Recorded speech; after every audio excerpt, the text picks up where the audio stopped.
was afraid that they will attack me at home. So hence, I go to stay in the hotel. But unfortunately for me, I was attacked in the hotel, robbed. So in view of that, I said, there's no way that is safe. Let me go to my house and stay in my house. It made me feel, in short, it was traumatizing. I never experienced such a thing in my life. I was just sleeping in the bed.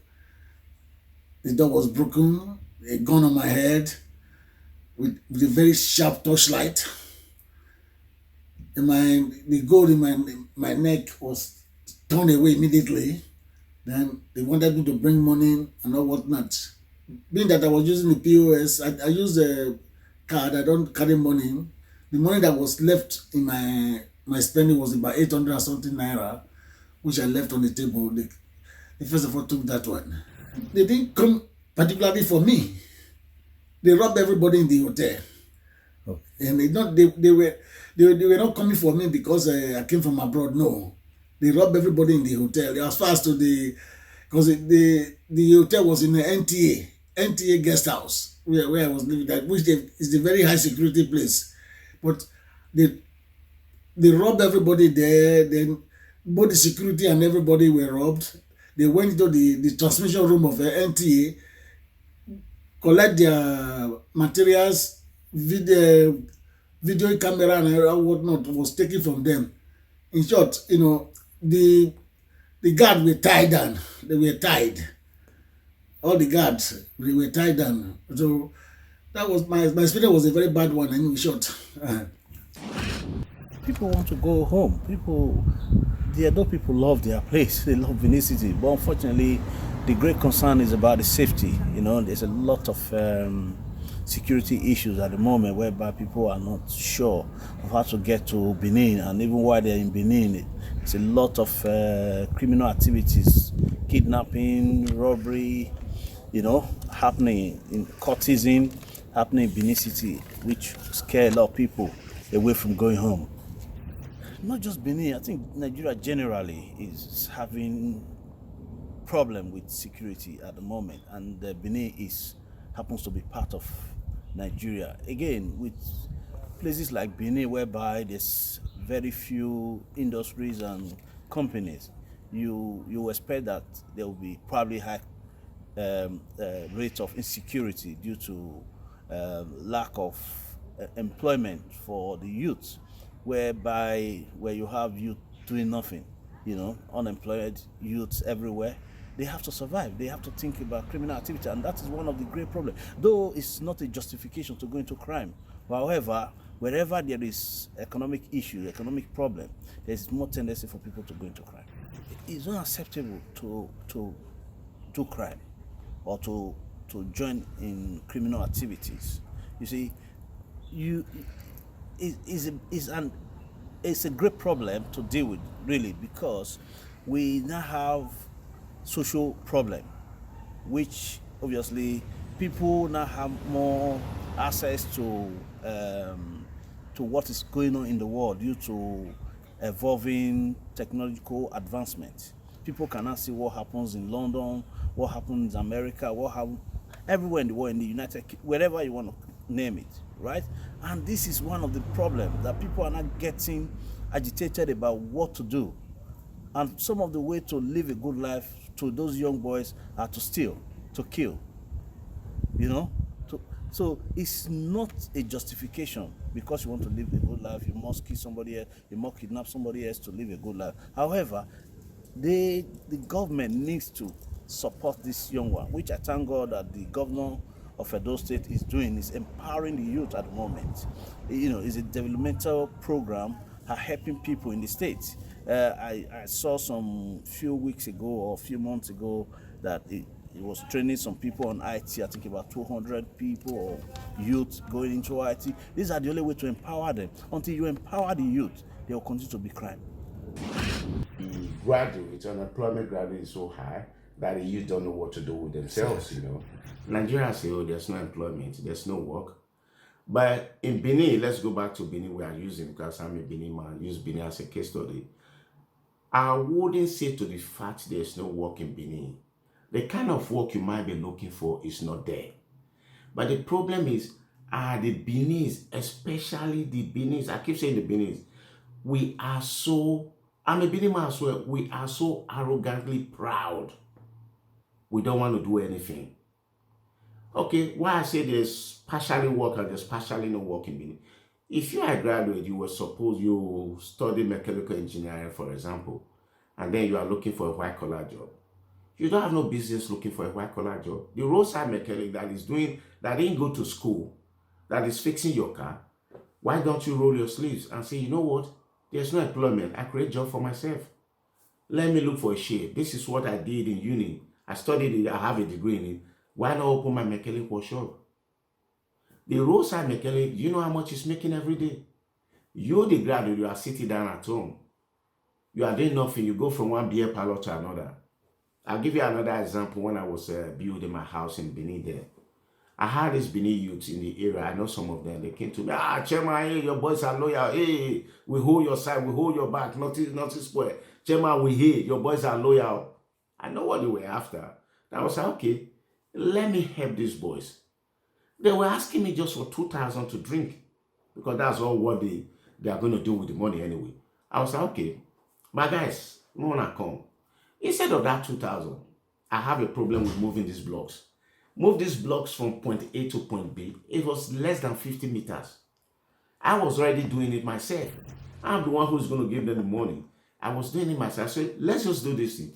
Instead of 2,000 naira, I'll give you, there were 5 of them. I'll give you 5,000 each. I even added 3,000 to it to make it worth their effort, to show appreciation. You know what they told me? Bros. Because we just know you, we dey respect you, bros. All what and no time I hand down watch it for one. Where give me. You just look me. Say make me come the carry blood. Bros, that not be my level now. This is somebody that he does not have 100 naira in his pocket. Mind you, was begging me for 2,000. I said, I give you 5. Let's carry this blood. I was doing it myself. I'm going to dip my hand in my pocket. The hard-earned money that I made, I'm going to give it to you. Just help me move these blocks. You refuse, and you still had the audacity to ask me for 2,000 naira. In their presence, I called the Fulani boys. Those Fulani boys were even willing to do it for 1,000 naira for me. Just to spite those Beninese boys, in their presence, I paid them the 5,000 naira. In less than 30 minutes, they were done. So how good can you get? So if the Benin boys, this is what I'll say to my Edo people, swallow your pride. If it's to tap rubber, go and tap rubber. If it's to carry the bean, go and carry the bean. It does not take anything away from your personality. At the end of the day, the person you are looking at, you want to show off for, is not going to put food on your table. If you get caught tomorrow stealing, he's going to be the first one to be laughing at you. He's going to be the first one to cast a stone at you. Ever since I've been going to Nigeria, going to Benin, every year, I do go every year. But the fact is that I stopped going to the hotel. I started staying at home. So my fear that they will attack me at home, that one, elapsed. So I decided to stay at home now. If they can rob me in the hotel where they say a lot of security, then what is in my house? I only have a maid guard and maids. That's all. When I came back, I told my daughter, I said, this is what happened, that I was robbed. Then my daughter said, then this is a community you want me to go to. You cannot protect yourself. How can you protect me? I won't go. That was, till now, I've been persuading my daughter to follow me to Nigeria. She said she will not go because the place is not secured. I am knowing of people that have had this such a thing have happened to, but unfortunately, I cannot run away from myself because I believe I'm a parcel of Edo State. Then I cannot, because somebody have harassed me, then I will not go. If everybody continue to stay out, they will be there. No thief or no robbers will think that because you came from abroad, they will not rob you. Their thought is that they have to rob. They rob anybody, not because you are coming from abroad. And their mind way to leave home, to go to anywhere they want to rob, is to steal. According to my mother, when my mother was alive, she said, You don't lock door because of thief. You lock door because of animals. So the thief that left home to go and steal somewhere ready to break the doors. I knew of someone who went for a funeral of his mother and was shot. Luckily, he came back alive. He was not. He didn't die as a result of the injuries sustained from the bullet. So things like that are scaring people from going home. There are different cases where people have been kidnapped. People have been. You hear relations who have gone through difficult situations, who have been held hostage, whose property has been stolen, who probably one thing or the other. We keep hearing things that are not really good. That it's not really encouraging for people to go back home. A lot of people back home, even your families, your friends, they believe you can do more and you're just not doing enough. Some of them haven't been here and some have been here. Those who have been here, they know how difficult it is for people to go out early in the morning, in the cold, in the hot, trying to make ends meet for their family or for themselves, pay these bills here, and there. And in spite of all that, you still want to send something home to support family members. But they just feel that it's not enough. They just think you can do more and you're just not doing enough to support them. They just think you can send money, get everyone from Nigeria to abroad as easy as that. But that's not the case. It's far more difficult than they think. And that is where we're having big problem. Well, I think the problem is the government and like the case of Edo State. The last time I went to Edo State, I can see that even the people are not helpful. You see, we not believe on just microwave survival.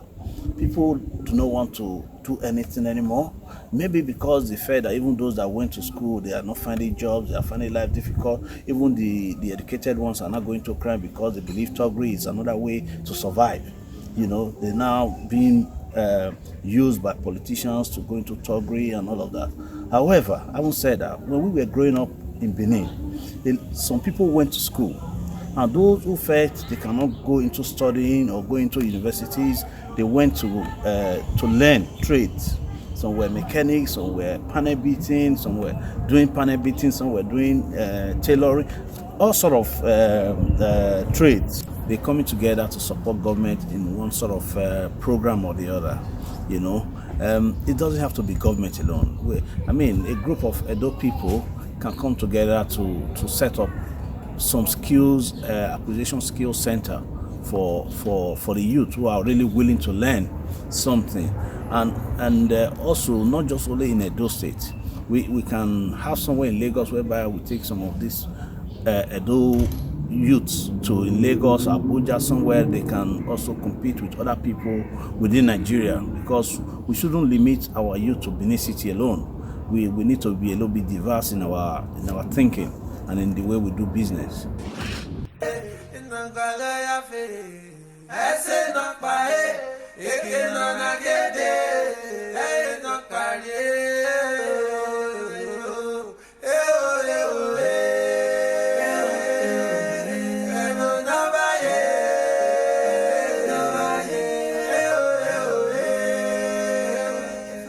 At times like this,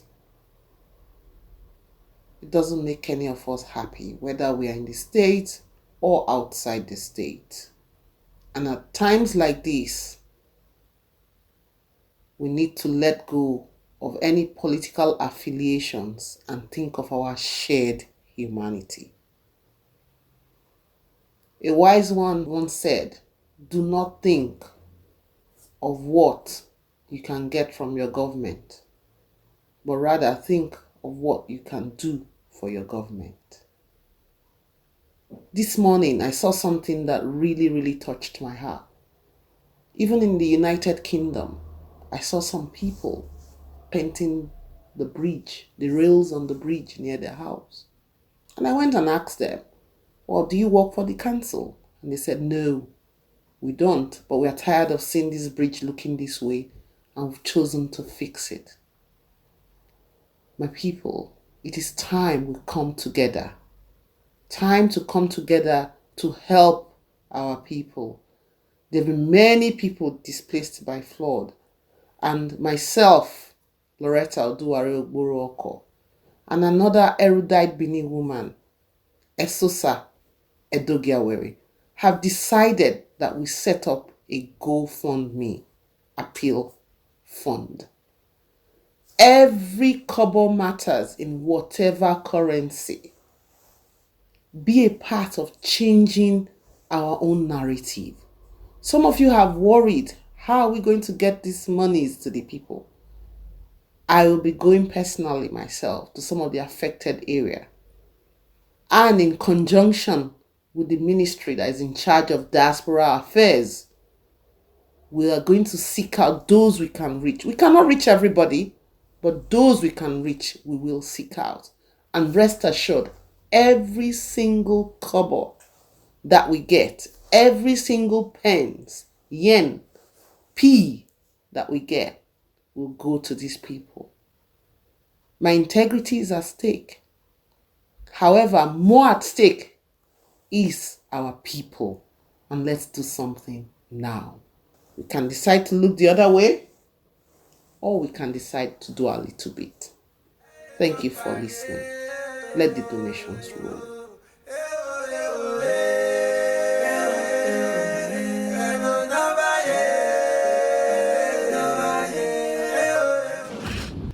I remember in the 80s when a lot of people, and I still remember my friend, Friday Edigin was in my area. The father was not wealthy, the mother was poor, was just a fish monger.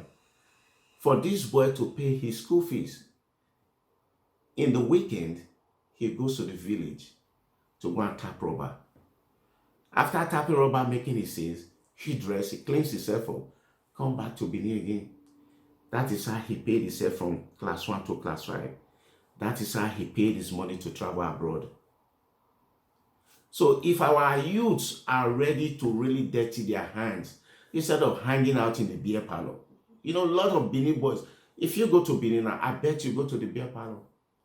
They're on their phone. Oh, bros, the money for project is that. And when you send them the money back home, the first thing they do, you see that this is another thing I noticed. I was in, there was this beer parlor my friend Bulla took me to in, off here, close to Igbinedion house there. There was a beer parlor there we went. We sat and we were just drinking. And this young boy was sitting with 3 girls with him. He had 2 different mobile phones, expensive mobile phone, which I think one of them, they were the latest Samsung gadget. If you convert the money, they sell it here.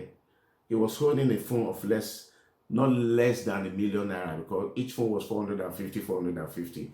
That's 900,000, almost $1 million naira. And then this boy saying he does not have the money.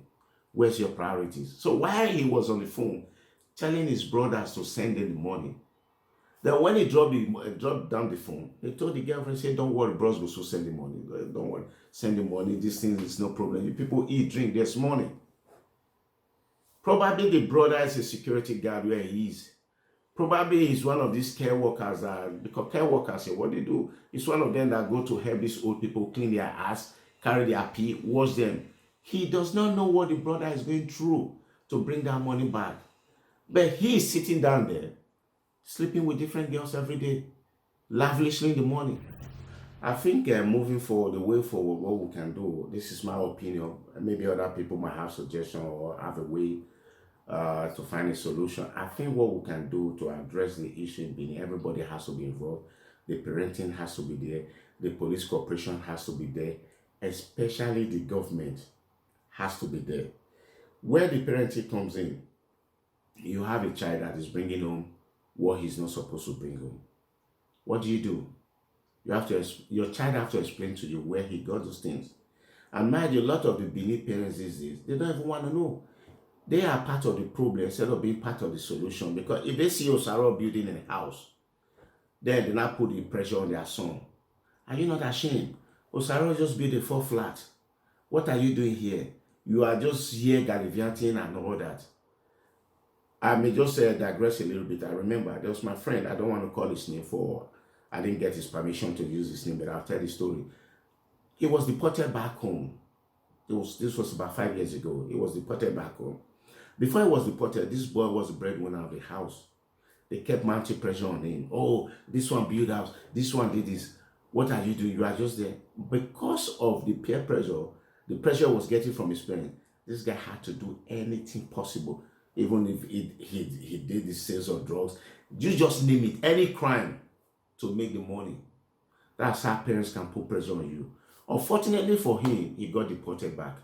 He was caught. He's got no documents. He got deported back. When he got deported back, okay, they were like, he got back and was like, okay, auntie, you know, things are like this now.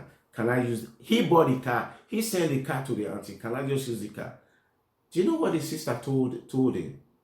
Say, if you know what is good for you, remove your eye from that car. If not, she was going to use voodoo to kill the guy. How can you say that to your own cousin that even bought and cleared the car for you? Until let me use it for a week. They were feeding this boy. The parents, when he came back, they were giving him good food and everything. So he got to a point one day, he said there was no meat in his way. He was like, what happened? You know what the mother said? Why look baby? Go and look at Jumbo. For now.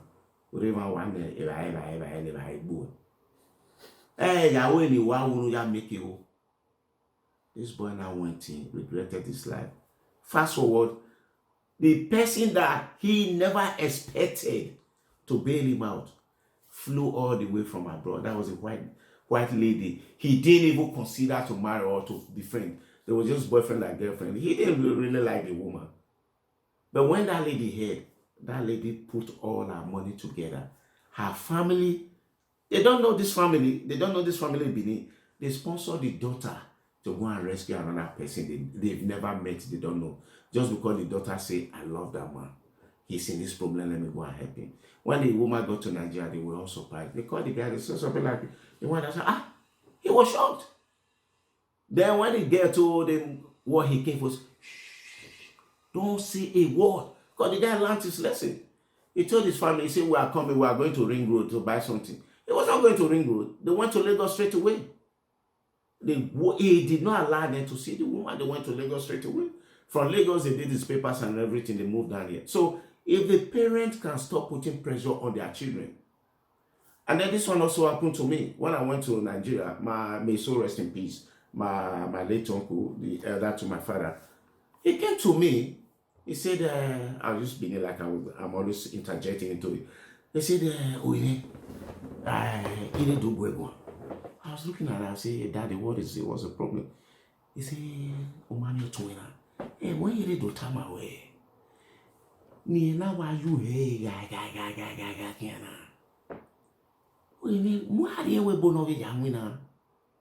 Then I was very blunt. I'm the only one from my siblings that's over here.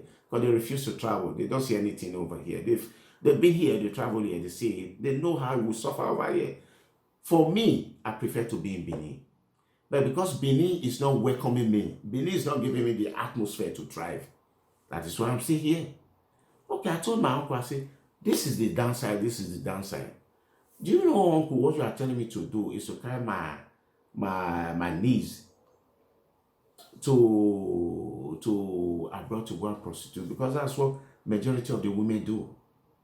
I say it will not be good for her. Why don't we find? Say, hey, the money you want to use in opening store for her, use it to carry her there. This one on her uhe, macho away, akwa sagede way, jobu way. Niena watu uhe ona watan yuven.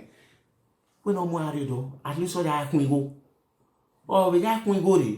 My enjoy we go ni. That's what the father was telling me to do to the daughter. To encourage Edo youths to be more focused, to think about how hard it is for people to want to come back home. You know, we have a lot of opportunities in Edo State.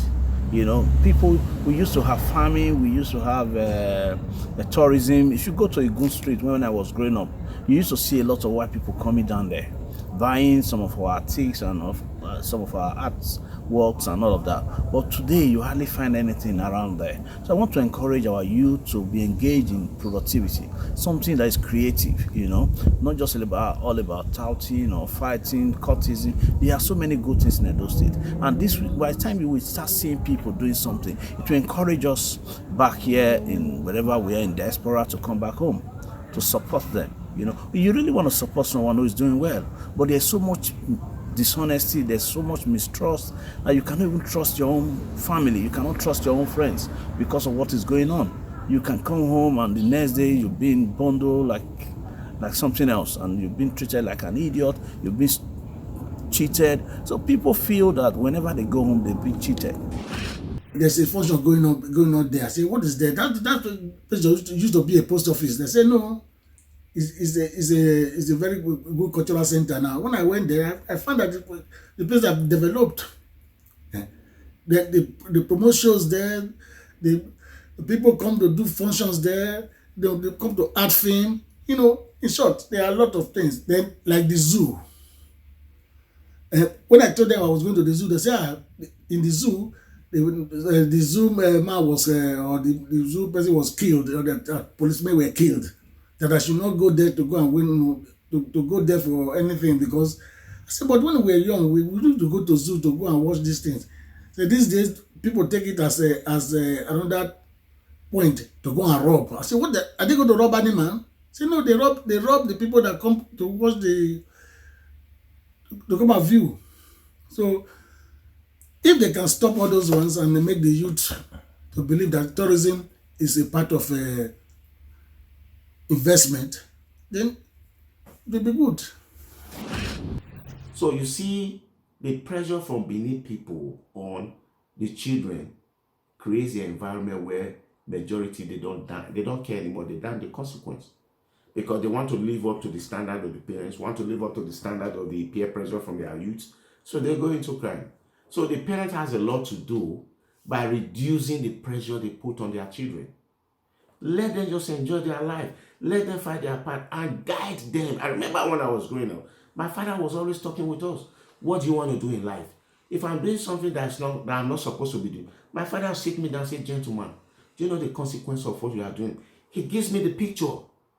He gives me the choice. This is the path you are going down. Do you really want to go down that path? Because if you go down that path, you are on your own. But if you go down this way, we will all support you. We will all be behind you. We know it's going to be difficult. It's not an easy road, but we will all support you. But the easy one you want to take, this is where it's going to lead you. Do you want to go? So I go to my comfort zone and I think about it. I think it took me away from a lot of a bad circle of friends, because growing up, I went to Osa Grammar School. Everybody knows about Osa Grammar School. They classified it as one of the worst secondary school to go to in Benin then. But we all went down there. But a lot of us came out, we did good. A lot of good people went to the school. So, but then you make super friends as well. You have it in all schools. But because of the home training, because of the talking I was always getting from my father and my mother, grounded me to know that, yeah, I might have bad friends around me, but I don't really have to make that choice to walk down the path they are walking. Lastly, signing off, I think I've said enough. I will address the Edo youth directly now. Edo youth, it is left for you people to create an environment where we, the diasporas, can come back and help you people and develop and create a platform for you to thrive. Look at the Yorubas, the way they are thriving in the music industry. Because they have environment. Do you know 80%, or let me not go too far, 65% of the musicians, the Yoruba musicians you are seeing, they all came from the UK here. Majority are UK-born children. Because they created a platform for them there to come and help the ones home. And then the ones home now are learning from the ones here. They are building their economy, they are building their culture. So the Edo people, if you want us to come ahead, to come and create a platform from you people, you help us to help you by creating a safe environment for us. You have to come together yourself, especially I wouldn't want to mention it because the courtesan people, they are the ones they say they are the ones creating problem now. Well, I don't think you are creating problem. You can be part of the solution if you create a better environment. We want to work with you people. If you create an environment for us to come and tell you what we know, give you people what we know, to create a platform for you so that you can thrive and you can start enjoying the benefit of your hard work, it will be a win-win for everybody. Thank you for watching Crime Bites. See you again in 2 weeks.